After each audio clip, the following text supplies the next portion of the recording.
Hello and welcome to the second episode of Dustin Connected. This is a live show that we do with inspirational talks, webinars, seminars, and more. And we hope that you liked our first episode, and we hope that you will love our second episode. We do this each Friday at 2 p.m., which is exactly what time it is right now. At least Central European summertime. I know we have some Finns watching as well. And for you, it's not 2:30 p.m., it's 3:30 p.m.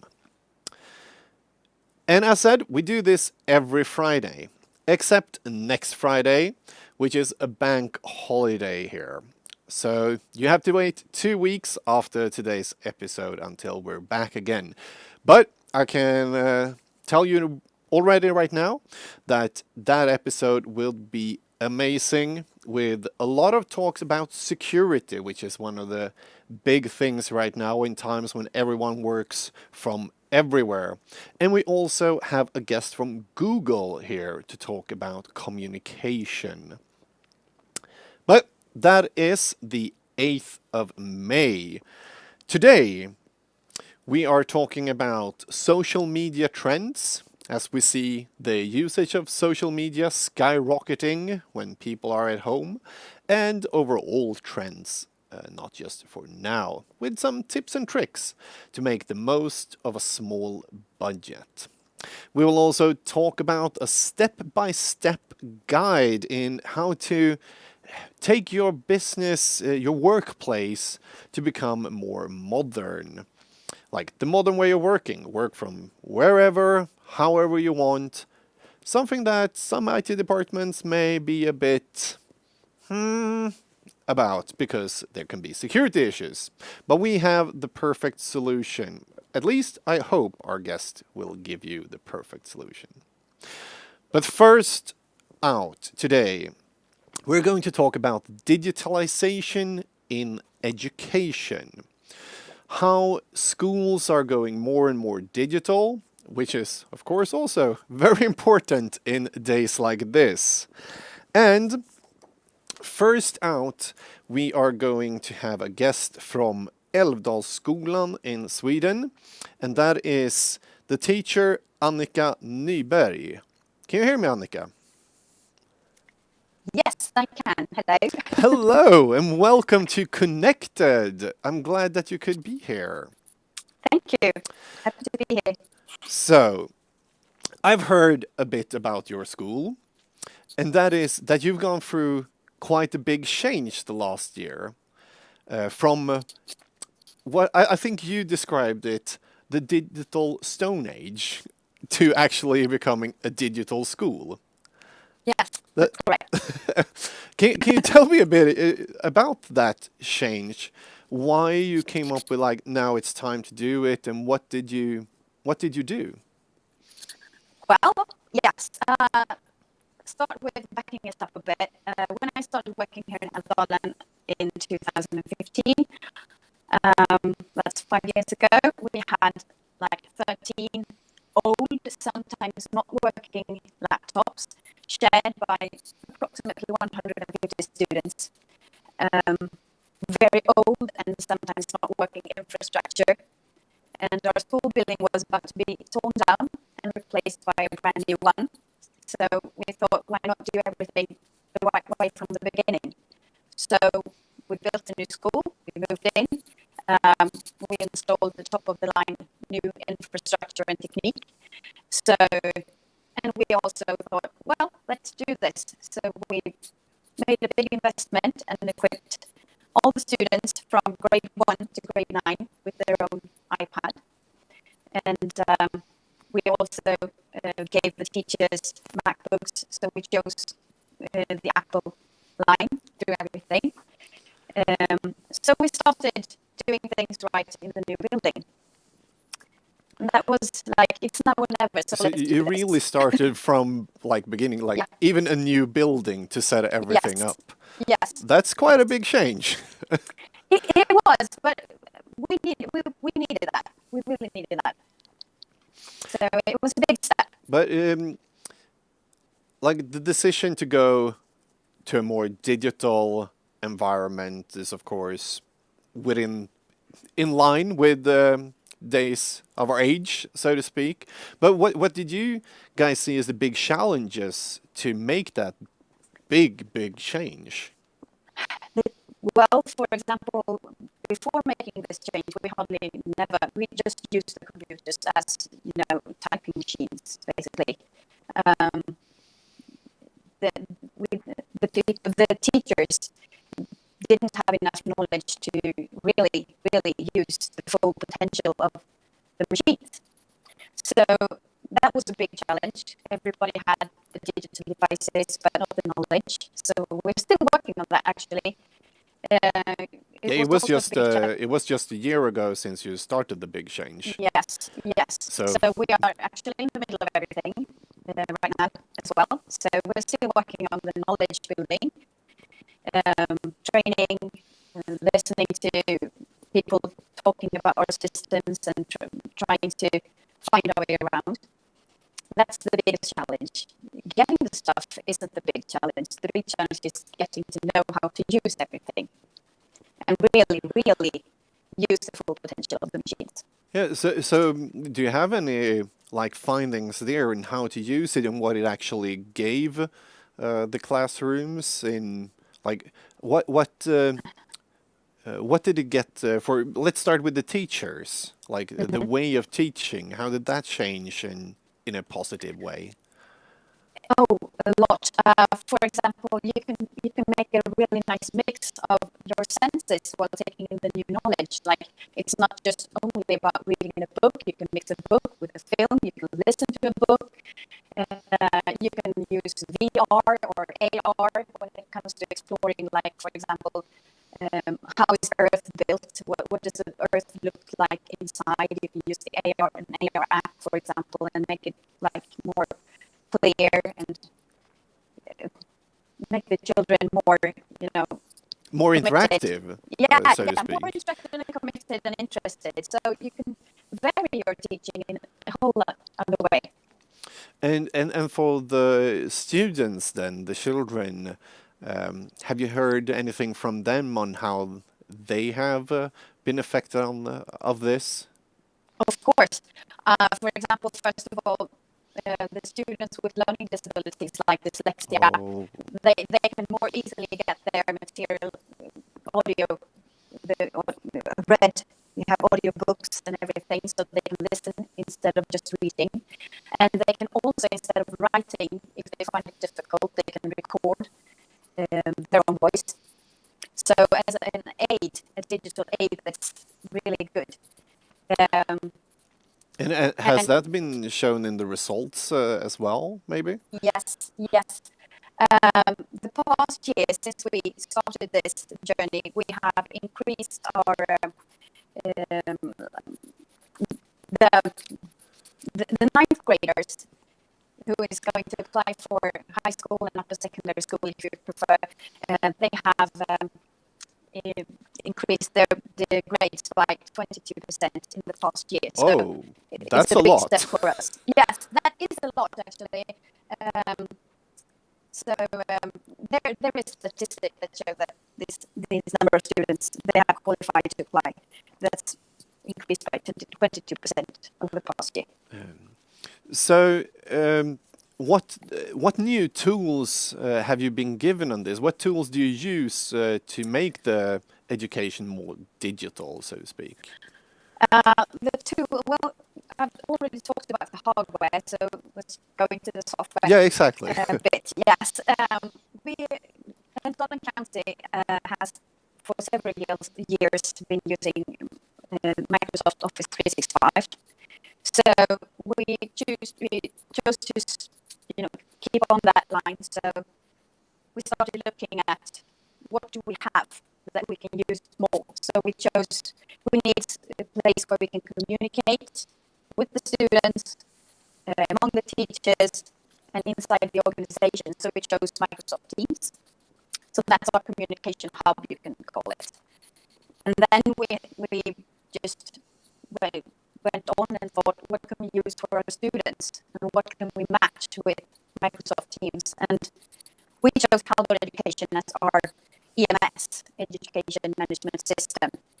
And And what those, does that give you? Like, how does like for me, I use Teams quite a lot. yes, yes. By like tools in Teams, like how can you use it even more than just a chat service and here are some documents?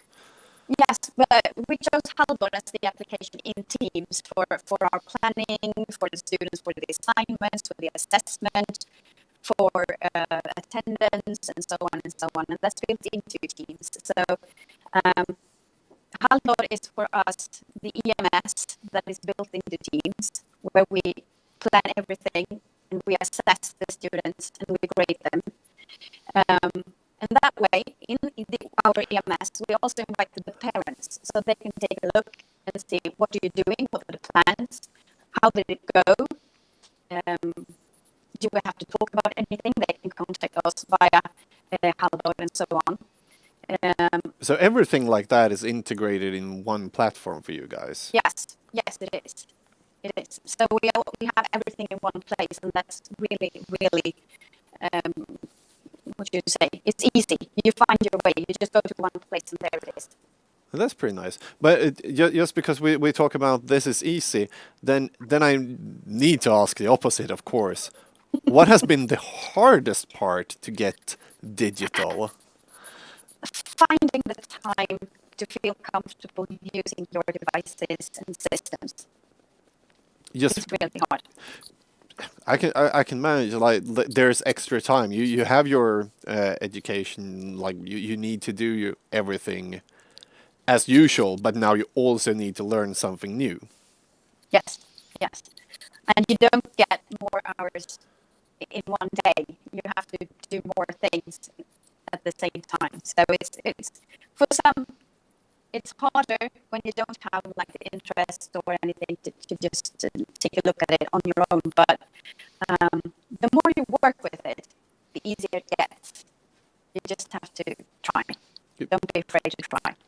It is the future, so yeah, Yes, you can't it is. just stop, even though it takes time. No, because just start simple. Start with making a plan, and then yeah, I mean the old school teaching is not something you just throw away. It worked yesterday. It's going to work today, even if you have a computer. So use everything. Make a mix. Slowly integrate everything. So what worked 2 years ago still works today, but you mix it with new modern elements. That sounds like a pretty good plan. Do you have any other tips for schools who are not already there and need to start this journey? Of course, go for it. That's a good tip. um, No, seriously. Make sure you have your digital strategy in order before you do everything. I mean, if you don't have a plan, there's no point in handing out hundreds of iPads or anything. You need to have a digital strategy. How are you going to go about this? That's the first thing you should be prepared with. And second is be patient and give teachers and students time and training to get to know how to use the digital devices and systems. And start small. Start with one system and add apps and systems along the way. I So it's sort of like don't bite off more than you can chew, actually. That sounds like very fundamental tips that you Yeah, really need to it keep keeps with common you all sense, the actually. time. Yeah, I it's have just one last question, just then. sure. As we live in strange times where a lot of the education going on has become even more digital with studying from home and so to speak, that it must have been a great asset to already have started this journey before Yeah. this happening.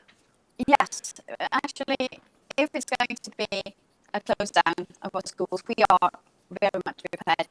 Um, sure you, well, not everybody knows where Älvdalen is. It's a very, very small village. And geographically, Älvdalen County is pretty big. There are very long distances from point A to point B sometimes. And we work digitally with meetings and everything, so we don't have to go by car several hours to take us to where Ah, the meeting's supposed to be. So for you us, were it's not. prepared. Yes, we are prepared because it's not just working with digital teaching. We do digital meetings, staff meetings, and everything. And sometimes we even have teachers in the southern parts of Sweden that do digital teaching with students up here. So we were using it before, Perfect. but we have more like built it even wider now. So we Nice. are prepared. We are prepared. Thank you very much, Annika, for joining us and talking about Thank you. your journey. And have a great day. You too. Thank you. Thank you. And don't go anywhere. We have one more guest on this topic, and that is Miguel Magnusson from Haldor, the tool that Annika's school used. And Mikael, are you there? Yes, I am. Hi. Hello and welcome to Connected, Mikael. Thank you so much. Thank you. And so we're just going to have a quick. What does Haldor do here? Because she mentioned your tool. I just want you to clarify a couple of bits about it. Yeah, sure. I mean, um, uh, so using our tools, we offer the students and teachers a tool to work entirely in teams, and I think that's pretty spot on what Annika told you before. So the essential thing is that we don't want teachers or students to have to jump between different kinds of systems. We want them to work in Microsoft Teams. So what that means is that it simplifies the everyday work in the school life. That saves time, and the time can be spent on teaching instead. So our tools makes it easier to collaborate, communicate, and follow up. And provide feedback in the classroom or even online, as Annika told you earlier. But So I'd like to just, sorry. no worries. I just had one more question then, and I think that's the big reason why you are joining us here, and that is you have a special offer right now as well, I Yes. believe. So as you know, Gordon, these are trying times that we live in. It's trying for everyone. We at Halder, we want to do our part. So we want to support the schools all over the world by offering Planning by Halder, our popular planning tool for teams. It's free until August 1st this year. And if you're interested, go to halder.se and you can find out more. Okay, that's a very great thing of you to do in times when everyone needs things like this. We thank you very much for that, and I thank you for joining us here live on Connected as well. Thank you. Thank you, Mikael, and thank you everyone who has been with us for this first session. We will have a 2-minute break and we will be back and talk a bit about social media trends today and also some tips and tricks in how to get the most of your social media budget. See you soon.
Hello and welcome back. I am still Gordon Anderson, and this is still Connected by Dustin. Now we're going to have a small session about social media trends and tips and tricks. And for that, we have invited Dustin's social media manager, Johnny Malmlöv. Welcome to Connected. Thank you. Glad being that you here. could come in times like this. Yeah. And here, have some hand sanitizer. Ah, of course.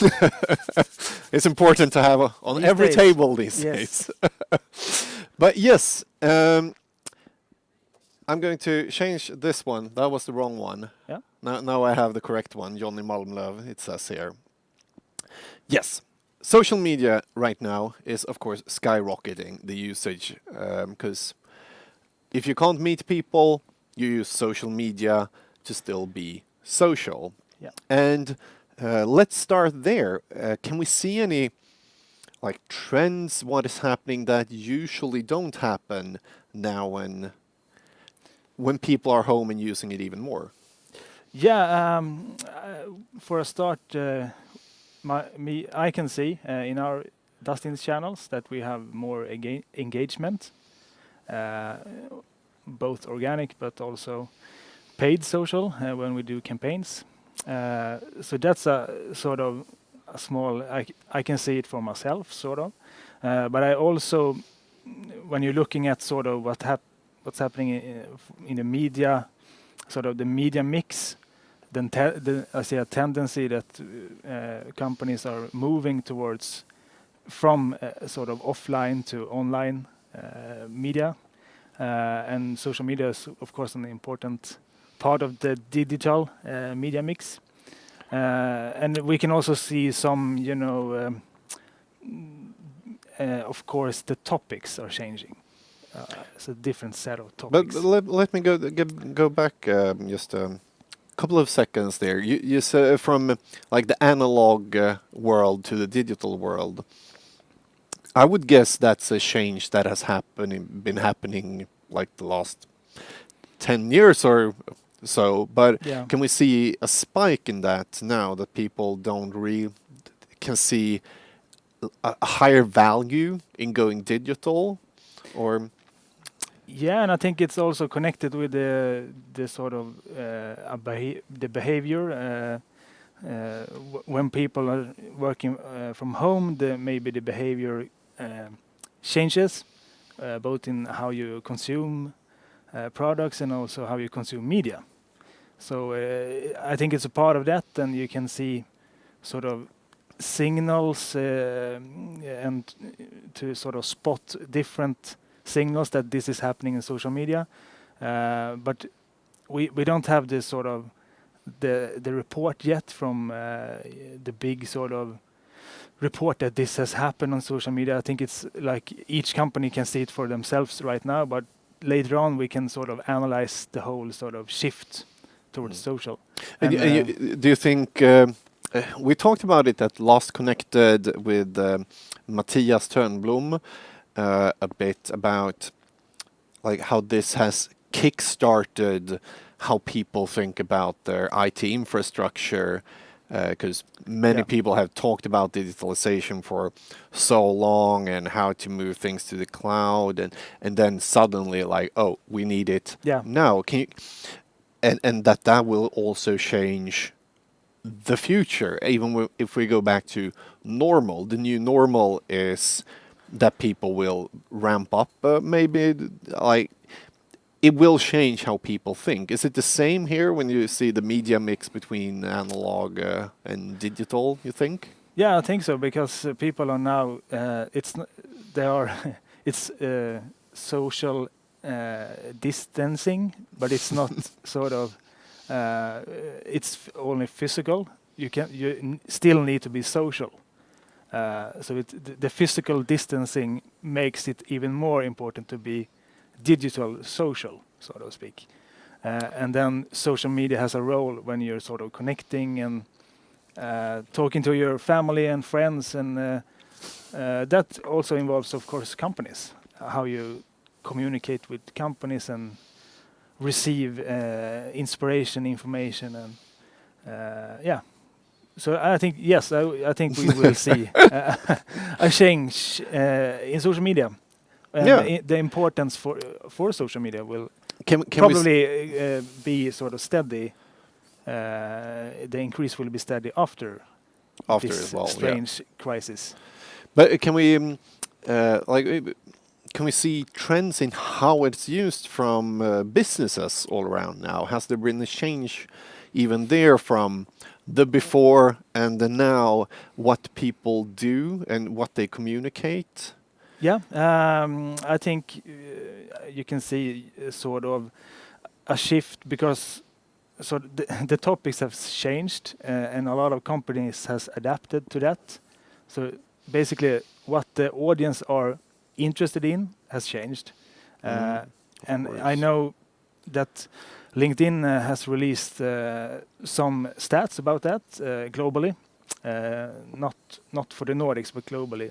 So we can see that topics around COVID-19 is sort of peaking, of course. That's natural, but also like people's health and also employees' health and how to work, of course, from distance and going digital, etc. So it's all sort of a shift what people are sort of looking for when they are, for example, in this case, LinkedIn. And also a lot of companies has sort of adapted to that. But there, of course, there are gaps still.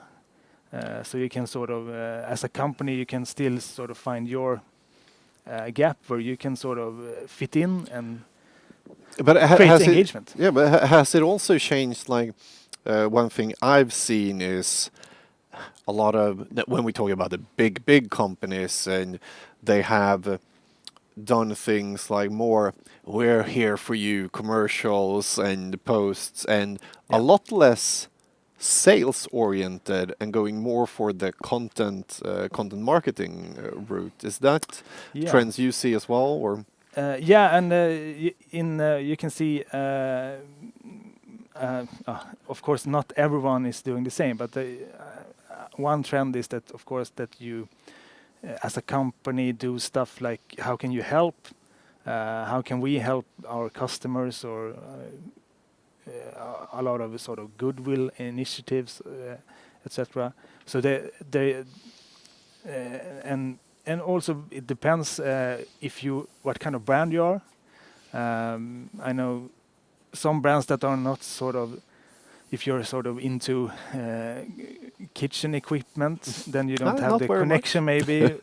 But then I think the ones that are sort of performing best are they are very open, like asking their community, what kind of, should we continue to talk about this or should we sort of Oh, so they take it like instead of like, oh, we need to come up with a Yeah. new strategy in what we talk about, they just no, let's our actual customers it's, say what should we. there was a case on Facebook, Weber barbecue. Oh, Weber barbecues, they are very would like one of those.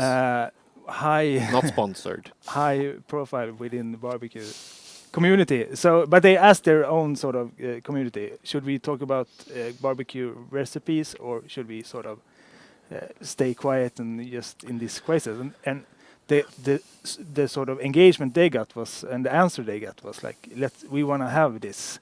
We want to Like- talk about barbecue here. Like everyone who has his or her own home, like okay, I can't go anywhere else. I Yeah. need to barbecue. Yeah, but it depends what kind of brand. But sometimes I go here because I want to, get entertained or I want tips and So it depends. So the second topic, so to speak, that I wanted to ask you about was like, do you have some tips and tricks for how to use your budget? Because you can also see when people are getting more digital, of course, you need to do more as Yeah. well on social Yes. media and usually that costs a lot of money. Or do you have some concrete like just this is the foundation you should start with, or if you have a smaller company that needs to be seen more in social media?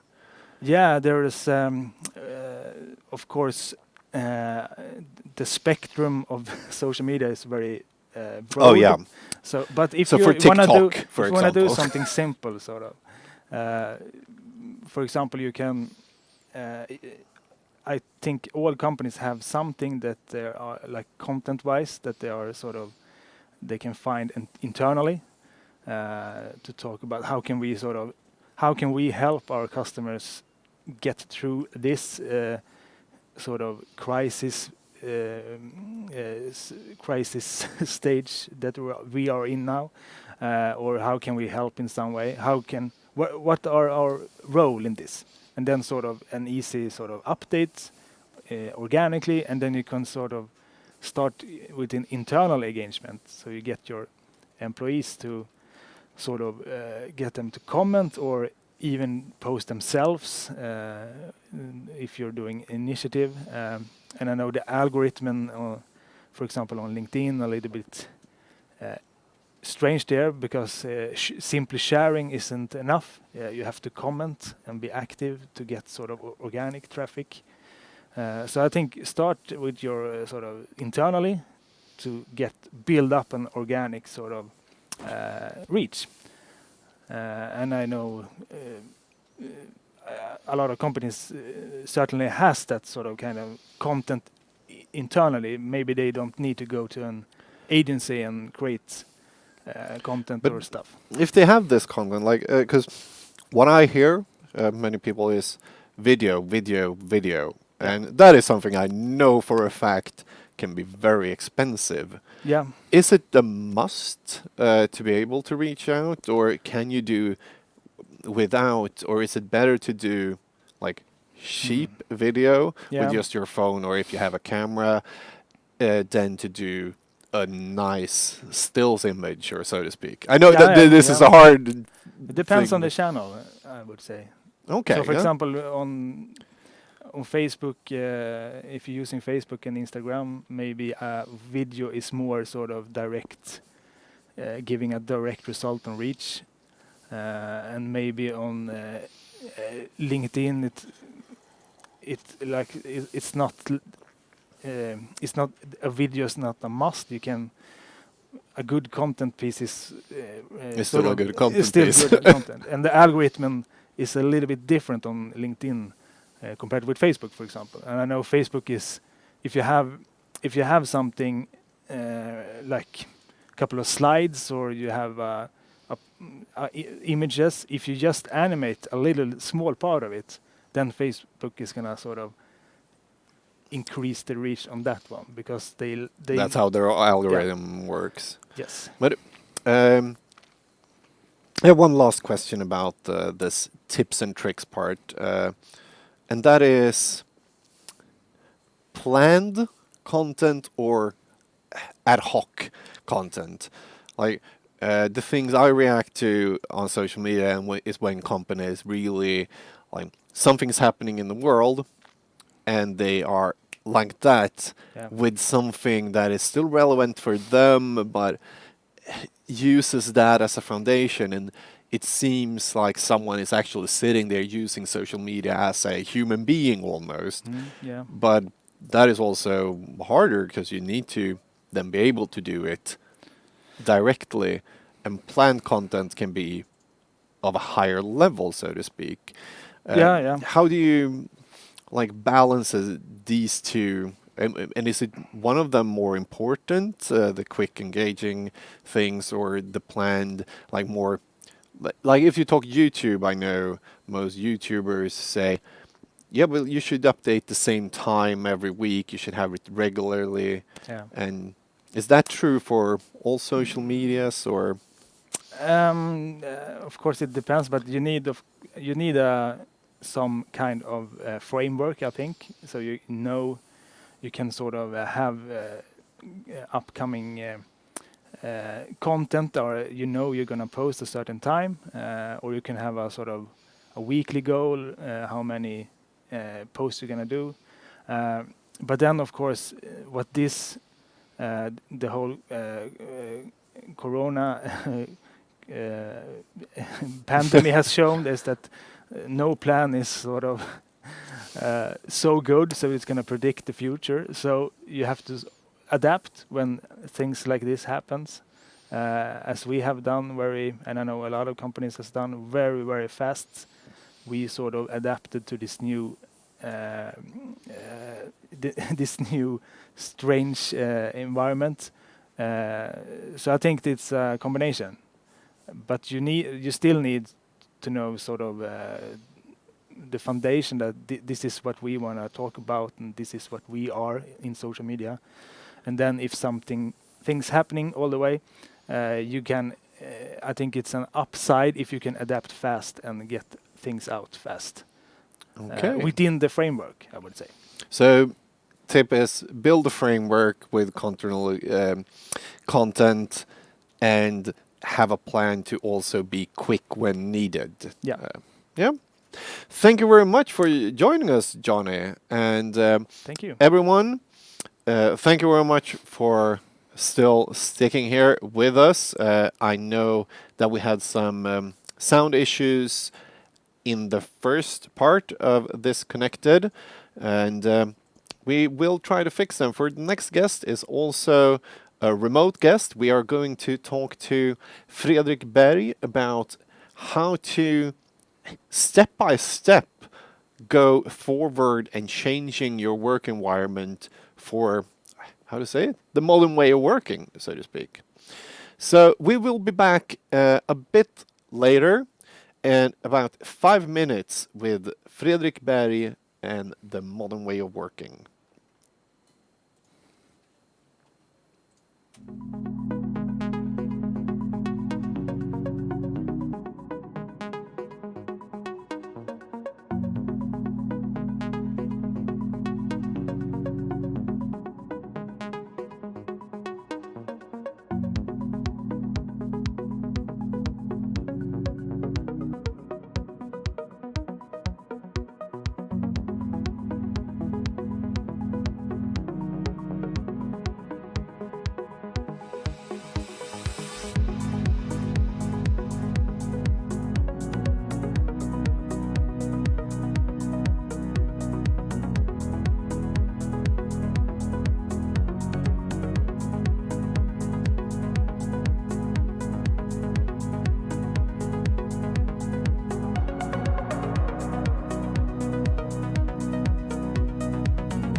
Hello and welcome back to Connected. This is the last of our 3 sessions for today. And oh, this is the wrong card. This is the right card. I need to know who I'm going to present. Yes, we are going to talk about the modern workplace, so to speak. There are differences between how we work today and how we worked for a couple of years ago. And some people, some companies may not already be here where we can work from wherever, however we want, from which device we want. But how do you get there? That is the question we're going to answer today in about 20 minutes with our amazing guest, Fredrik Berg. Are you there, Fredrik? Yes, I'm here, Gordon. Hello, and welcome to Connected. Excuse me, what did you say? Oh, is it a bit bad sound here? Sorry about that. I said welcome to Connected, Fredrik. Yeah, thank you. I just wanted to hear you say it again. Ah, that was you. So, this is my questions for you. I'm going to put them away and want you to explain for me how, if I have a company that's working the old way of working, where do I even start to like evolve my business to the new way of working? Yeah, and actually about the old way, if we say the old way could be Maybe like we should describe what the old and new is. yeah, what is the old way? Yeah, yeah. The old way is that of a company that has probably their own IT infrastructure, handling their own IT. They have, as you say, local servers that they handle for their own. They haven't taken the step out to the cloud, and the way of having that is usually a way of handling everything manually, and it's a struggle for every employee to work remote as of these days when we need to work remote. So that we can really say that that's the traditional IT that a lot of companies still are within. And then we have the modern IT. And when speaking about modern IT, often when we speak about cloud services, that's provided with different solutions, of course. And most often, the company takes the steps out to the cloud when looking on how to move our communication solutions. Meaning that the one that we use the most, is emailing, for example. Sorry, Fredrik. Can I just interrupt you a quick there? Absolutely, absolutely. We have some sound issues going out. I can see from my producer doing like this. People in chat, is it okay, or do we need to maybe move this talk to next Dustin Connected? Because we want you, of course, to hear this. So if not possible, we maybe should actually try to have you on again, Fredrik. Sorry about that. Yeah. And yeah, I think that's the way we need to do it right now. Okay. I'm very sorry about that, Fredrik, and everyone who's listening as well. Sorry about the sound issues. We will fix that until next time, but there's something wrong with the sound coming from Fredrik. So thank you very much, Fredrik Berg, for joining us, and everyone who is watching, thank you so much for joining in at Connected, and we hope we will see you next time, which is May 8th. where we have a guest from Google tuning in and also talk about security, how to find security holes in your IT infrastructure and also how to fix them. So thank you very much for watching Connected episode 2.